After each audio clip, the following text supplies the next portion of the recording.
Bugün 5 Ağustos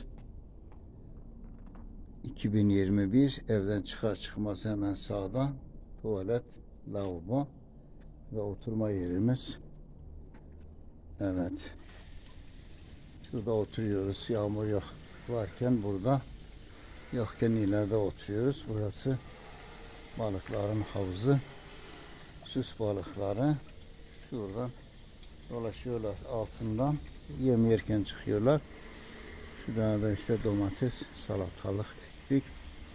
Ve bahçenin ortasına Y harfi yazın. Yektanın Y'si yani. Evet, çiçekler, güller. Şu tarvarı da yeni yaptım. Güneşte oturuyoruz altında. Gerçi bu sene hiç güneş görmedik ya. Ceketle dışarıdayız genelde.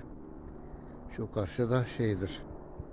Bahçe evidir. İçinde eşya meşya, şu bu, odun, kömür, öteberi şeyler var.